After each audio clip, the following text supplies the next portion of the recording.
Thôi hết tôi bị hết chai nước, lát nữa tôi mới lấy chai mới. Lại một câu hỏi tiếp tục, đó là lượng và chất. Thì người ta lại tiếp tục hỏi là lượng thay đổi thì chất có thay đổi hay không. Thì ở đây tôi giải dụ một cái cách hết sức là đơn giản. Tức là tôi ví dụ về cái trường phái chủ nghĩa xã hội cũ, là người ta bỏ cái gọi là cái riêng để mà người ta đi đến cái chung. Tại vì người ta thấy vô hình chung á, khi mà mình đặt cái riêng lên cao, tức là cái cá nhân lên cao, thì có nhiều cá nhân rất là giỏi các anh chị.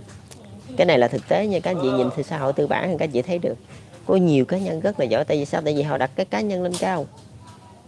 Nhưng mà nếu mà mình đưa tập thể lên cao á, thì tại vì tập thể đa phần họ cứ nghĩ là tập thể lên, đưa tập thể lên cao là những người trong tập thể họ sẽ giống nhau và họ sẽ phấn đấu cùng với nhau. Nên vô hình chung á, ở cái trong lý thuyết nha, vô hình chung trong cái xã hội tư bản á, thì họ có thể là có 10 người giỏi đi, có 10 cá nhân nổi trội đi, thì trong cái xã hội vô sản á, thì họ có cả một cái xã hội đều là nổi trội. Thì cũng giống tôi nói các anh chị hồi đó thôi, cái gì vừa thôi chứ quá nó bị ung thư. Khi á, mà lượng nó thay đổi rồi thì cái chất nó cũng thay đổi. Tại vì sao? Tại vì mình đang áp cái mô hình này là cái mô hình xã hội, áp lên con người các anh chị, chứ không phải cái máy. Các anh chị đâu có nhân bản cái người giỏi này ra thành cái người giỏi khác được, không bao giờ. Không, nếu mình ở Việt Nam mà cũng là nước Mỹ nữa, chứ đừng nói nước Mỹ là phải xếp số mấy kìa, chứ Việt Nam mà phải số 1 giống vậy đó. Tại vì sao? Tại vì ai cũng giống tôi, thế này cũng phấn đấu ngày đêm để mình đi tìm ra chân lý, tìm ra lý tưởng sống của cuộc đời mình. Thì các anh chị đi hết Việt Nam có bao nhiêu người làm được chuyện đó? Cái đó là cái dở của ông các bác, cái dở của cái mô hình chuyển hóa từ cái riêng mà qua cái chung của ông đó. Nó dở, nó nằm ngay chân cho đó. Ông cứ tưởng là khi mà họ đưa cái riêng lên cao thì có nhiều cá nhân nổi trội như vậy, có những cá nhân nổi trội ít thôi, là những cá nhân nó đè lên xã hội. Sau này mình đưa cái chung lên cao rồi thì sẽ còn nhiều cá nhân hơn nữa. Tại sao? Tại vì họ sống cùng với nhau, họ sẽ đi cùng với nhau được. Nhưng mà các anh chị quên rằng cái mô hình này áp lên con người, và sẽ có nhiều người, người ta lầy lội, người ta không có chịu làm. Thấy không? Nếu mà các anh chị đưa cái riêng lên cao á, cái áp lực 10 phần đi, sẽ có được 10 người giỏi. Còn nếu mà các anh chị đưa cái chung lên cao á, vô hình chung không còn áp lực nữa. Áp lực không, áp lực chỉ còn có một phần thôi, thì các anh chị nghĩ có bao nhiêu người giỏi? Chắc chắn cái gì chỉ còn có một người một thôi. Tại các anh chị cắt chuỗi cái áp lực thì đâu còn gì nữa đâu. Giống như các anh chị giảm thế vậy. Không, các anh chị đánh chặt một nước cờ thôi là cái như rồi vậy đó, là không còn một người giỏi nữa. Tại vì sao? Tại vì mình áp lên con người, mình phải hiểu được con người, chứ không phải mình hiểu cái câu châm ngôn. Mình không cần hiểu cái câu châm ngôn đâu, mình hiểu con người là được, mình hiểu cái hành vi con người là được. Chứ mình hiểu cái câu châm ngôn mình viết cho hay để làm gì? Không áp dụng được. Tại vì sao? Tại vì cái mô hình mình áp dụng lên con người chứ không phải là cái máy. Cái này các anh chị phải rõ nha, rõ thì mới áp dụng được, chứ không thôi các anh chị lấy mắc vô những cái lỗi trước của ông các má nữa. Lượng thay đổi thì chắc chắn với các anh chị cái chất sẽ thay đổi. Người ta có một câu, Việt Nam có một câu rất là hay, đó là quý hồ tinh bất quý hồ đa. Tức là các anh chị trọng số lượng hay là các anh chị trọng chất lượng. Đó, từ cái riêng mà chuyển hóa ra cái chung. Cái riêng á, ta trọng chất lượng, còn cái chung là trọng số lượng, nên đâm ra nó không có chất lượng. Các anh chị chỉ được chọn một trong hai. Đó là theo cái trường phái cũ. Còn cái trường phái của tôi cho phép các anh chị chọn cả hai. Thì video clip hồi nãy tôi đã nói với các anh chị rồi, cho phép các anh chị chọn cả hai, tức là cả lượng và cả chất. Không? Tức là cái động lực vừa phải, cái chung vừa phải, không, cái riêng cũng vừa phải, thì nó có thể đi được. Tức là xã hội đi lên văn minh. Các anh chị đi riêng cũng không được mà chung cũng không được, phải ngay chân chính giữa thì mới được. Các anh chị nghĩ sao lợi ích mà các anh chị chuyển hóa ra riêng hết thì sao? Thì sẽ nảy sinh ra áp bức bóc lột, sẽ sinh ra đè đạp. Còn các anh chị chuyển hóa ra chung hết thì nó sẽ nảy sinh ra sự ì ạch, bao che dung túng. Có người làm gần chết, hay có người làm ngày đêm, có người không làm gì hết. Đó là ì ạch đó, chứ là cái gì? Chứ nếu mà cái đó không là ì ạch thì cái nào mới là ì ạch. Còn cái của tôi nó cho phép người ta phấn đấu, phải không? Và cái lợi ích của cái chung chỉ còn lại 7 phần thôi. Các anh chị không phấn đấu thì các anh chị không có được chia cái gì đâu. Hồi ngày xưa người ta phấn đấu được chia cho các anh chị 10 phần, bây giờ không có đâu. Người ta phấn đấu người ta lấy hết 3 phần rồi. 7 phần đó gì nhà nước lấy 5 phần rồi, để mà chia cho những hoạt động, chia cho những dự án đầu tư. Còn có 2 phần chia cho xã hội thì các anh chị làm gì được đó. Các anh chị làm buộc lòng các anh chị phải phấn đấu. Nhưng mà tôi nói thiệt với các anh chị luôn, các anh chị sống cùng những con người phấn đấu, cái này là cái ước mơ của các má nha các anh chị, thì tự nhiên các anh chị sẽ phấn đấu. Các anh chị không cần bắt người ta phấn đấu, các anh chị không cần phải nêu gương gì chứ. Tất cả mọi người đi khởi nghiệp thì họ cũng đi khởi nghiệp luôn, giống vậy đó. Tại vì sao? Tại vì trong đó có cái phần lợi ích của họ. Chứ các anh chị kêu người ta sống cống hiến đi, giống như ba tôi đi, để đi tìm con đường thoát nghèo, ông phải bỏ cả cuộc đời để làm gì? Bỏ hết ruộng đất, đi ăn nhà ở đậu, để cho chúng chữ chúng rủa 30 mấy 40 năm. Ai làm được chuyện đó? Các anh chị chỉ cho tôi coi xã hội được bao nhiêu người. Nó quá khó để thực hiện các anh chị. Cái tấm gương đó nó quá khó. Tấm gương của ông Hồ đã khó rồi, tấm gương của ba tôi cũng khó, đâu có thua gì. Đó thì nó mới sản sinh ra tôi nè, phải không? Không lẽ hết trơn nước Việt Nam ai cũng sống vậy để đào tạo ra nên những bậc vĩ nhân, những bậc thánh nhân ngồi nói chuyện toàn là nói chuyện thiên hạ, ngồi một chỗ mà có thể tin tường dạn dặt trong trời đó, dạn dặt dạn diệt trong trời đó. Các anh chị nghĩ thế giới này được mấy người? Thì các anh chị nghĩ cái đoạn đường mà tôi đi chắc nó cũng không có yên ngã gì mấy. Thậm chí mấy cái người ngủ homeless, mấy người đó người ta tưởng đâu là cuộc sống người ta bấp bênh, chưa đâu, người ta chưa bấp bênh bằng tôi đâu. Người ta tưởng người ta tận cùng, chưa đâu, tôi còn tận cùng hơn người ta nhiều. Nhưng mà nó quá khó các anh chị. Như vậy là nó quá khó để người ta theo, dân chúng theo không có được đâu, được mấy người. Các anh chị đếm hết Việt Nam được mấy người làm được chuyện đó. Nó khó, quá khó. Đó đó. Nhưng mà ở đây cái trường phái này mình làm khởi nghiệp, các anh chị chia người ta 30%. Tức là người ta vẫn cống hiến cho đất nước, tức là làm giàu cho bản thân, là làm giàu cho đất nước. Các anh chị, cái câu đó các anh chị nói hoài mà các anh chị không hiểu. Dân giàu thì nước mới mạnh. Cái câu đó các anh chị nói hàng ngày luôn đó, mà các anh chị nói công nhận, tôi nói thiệt luôn chứ, các anh chị soạn ra câu nào câu nấy là gọi là để đời luôn, mà các anh chị không làm được gì, không có làm gì được với cái câu đó. Tại sao? Tại vì các anh chị không có hiểu, các anh chị giống con mát vậy đó, soạn ra cái câu thiệt hay rồi để đó chứ đâu làm được gì đâu. Bây giờ ta hỏi lượng thay đổi rồi chắc có thay đổi không? Nó có thay đổi đó, rồi bây giờ thay đổi cái gì, thay đổi như thế nào không ai biết, cứ mù mờ vậy. Rồi sao bí quá mới đưa ra tập thể làm chủ, rồi mới đưa ra những hình tượng con người ta hy sinh cho tập thể. Thì tất cả mọi người đều phải hy sinh. Nó không phải là như vậy. Như vậy nó không phải là động lực phấn đấu, mà là nó ràng buộc con người, nó ràng buộc người ta. Nó bắt buộc con người ta phải hy sinh hết trơn cuộc đời mình cho tập thể. Các anh chị nói thiệt chứ, các anh chị con người mà các anh chị bắt họ làm họ không có làm đâu.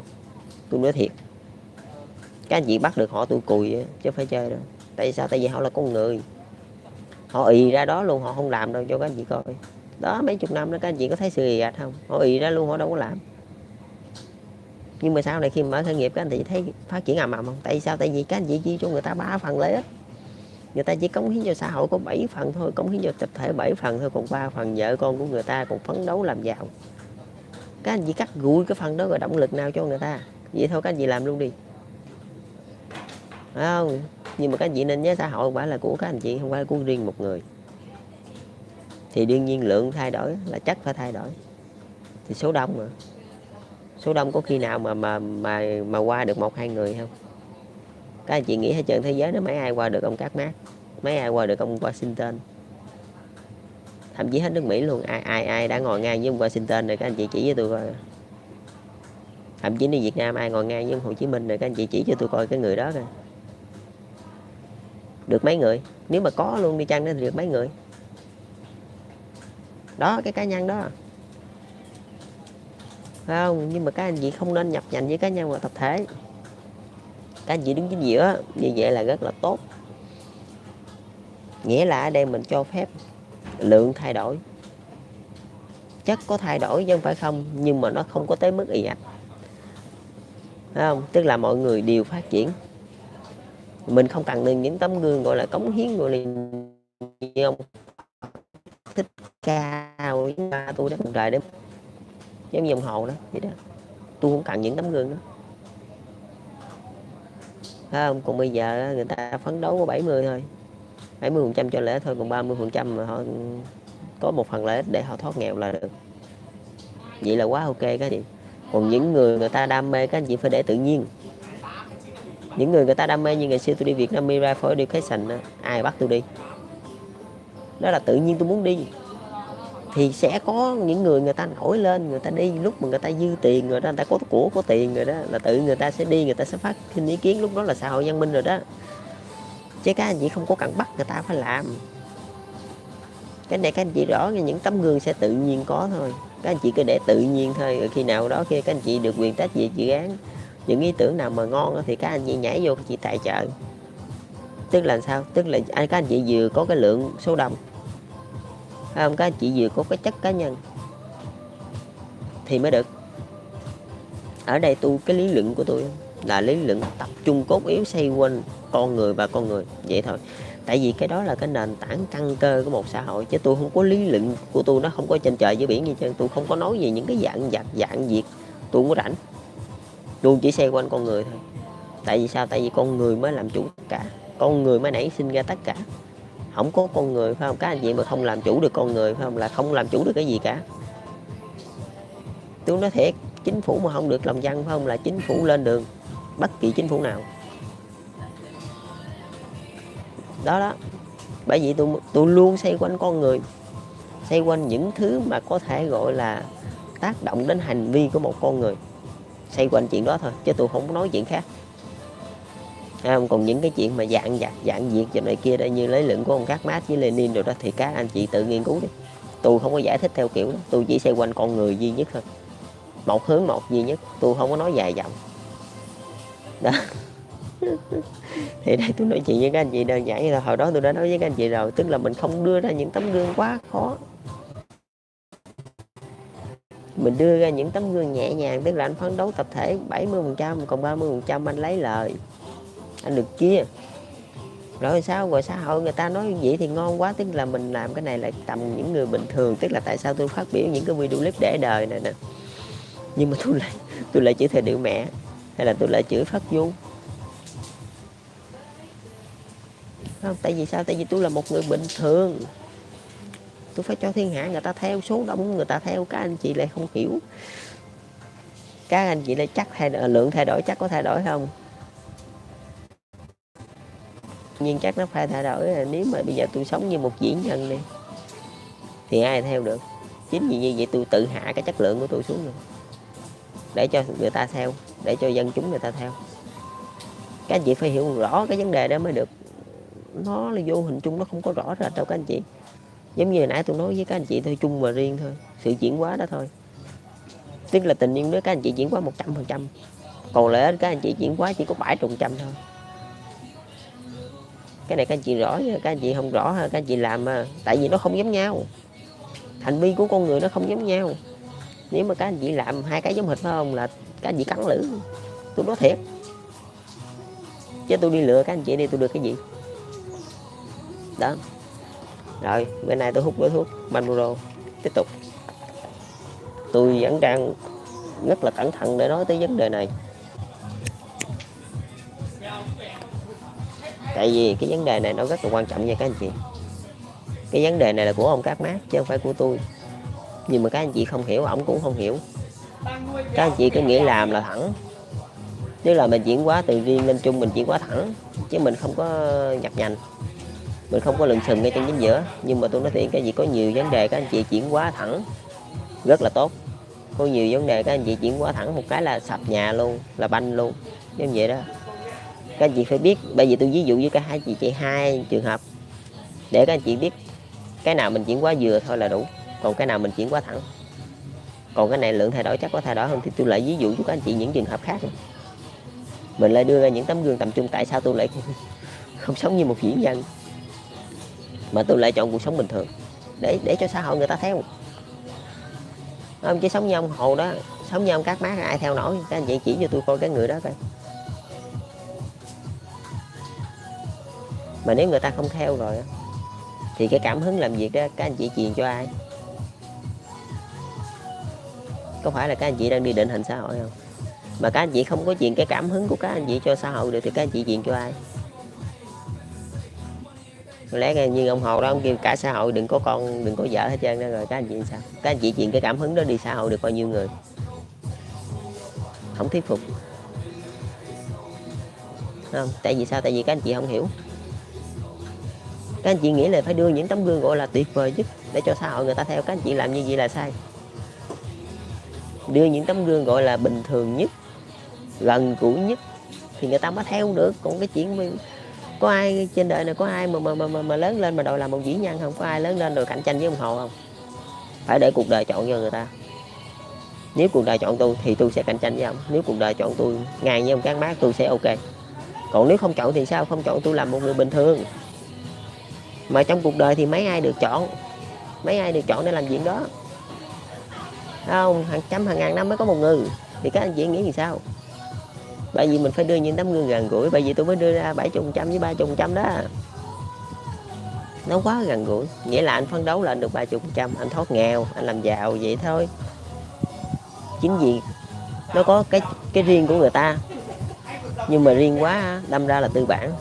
Mình lại có cái chung, nghĩa là anh cũng có cống hiến cho xã hội, anh cũng có cống hiến cho đất nước. Nghĩa là anh làm giàu cho bản thân, là vô hình chung là làm giàu cho đất nước, phải không? Chứ tức là bản thân giàu, tức là dân giàu nước mạnh. Nó gặp chung với cái câu mà các anh chị nói đó, mà các anh chị không có làm được đó, các anh chị không hiểu. Chứ các anh chị tưởng là tôi làm ở đâu ở trên trời với biển gì. Cái câu của các anh chị nói thì tôi lý luận lại thôi, chứ tôi làm gì mà có vụ trên trời với biển. Tôi chưa bao giờ kiếm cái gì đó nó xa lạ với các anh chị. Tôi chỉ nói những vấn đề các anh chị biết thôi, nhưng mà các anh chị không hiểu. Các anh chị chỉ biết rồi đó. Các anh chị biết cái câu đó đó. Dân giàu nước mạnh sao công bằng dân chủ dân minh, mà các anh chị không hiểu. Các anh chị lên hương hay những cái tấm gương giống như ông Hồ đó, giống như bà tôi đó, ông đi ngâm mình vô trong đó nghèo khổ để mà biết, để mà tìm ra con đường. Nó không có khó khăn tới cái cỡ đó đâu các anh chị. Nó rất là nhẹ nhàng. Mà các anh chị phải hiểu mình xoay quanh con người. Tại vì sao? Mô hình xã hội của mình đó là con người làm chủ. Con người làm chủ mọi việc. Nếu mà mình làm chủ được con người là kể như mọi việc mình đã làm chủ được. Còn nếu mình không làm chủ được con người, phải không? Mình không làm chủ được mọi việc luôn, chứ không vậy đó, là mình không làm chủ được cái gì hết. Là chính phủ kể như vô hình. Chính phủ nói dân chúng cái đơ ra vậy. Tại sao? Tại vì chính phủ còn không hiểu nữa, dân chúng sao hiểu? Chính phủ đưa ra những tấm gương gọi vậy không đó, rồi kêu dân chúng làm theo, dân chúng sao làm được? Phải không? Phải can đảm lắm mới làm một vĩ nhân nha. Nhưng mà còn can đảm hơn nữa để làm một người bình thường. Bình thường để cho dân chúng người ta theo. Chứ anh sống cao thang quá, anh trèo lên anh ngồi với ông Phật đi, anh đừng ngồi ở đây. Chứ vậy đó. Tại vì anh đâu phải là người bình thường đâu. Thì anh lên chở anh chơi với ổng đi, ở đây dân chúng ta không theo. Nhưng mà tất cả các mô hình của các anh chị đưa ra là để làm gì? Để cho dân chúng người ta theo.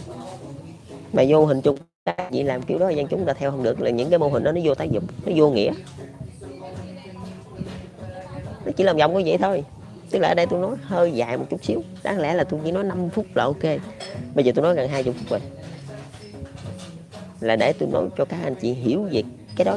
Các anh chị thấy như vậy đó, nhưng mà nó không có thẳng như cộng chỉ được các anh chị. Thấy không? Chắc thay đổi lượng có thay đổi không? Là tôi ra, đáng lẽ là tôi nói về cái chuyện sản xuất nè, cái chuyện công nghệ nè, cái chuyện giáo dục rồi nè.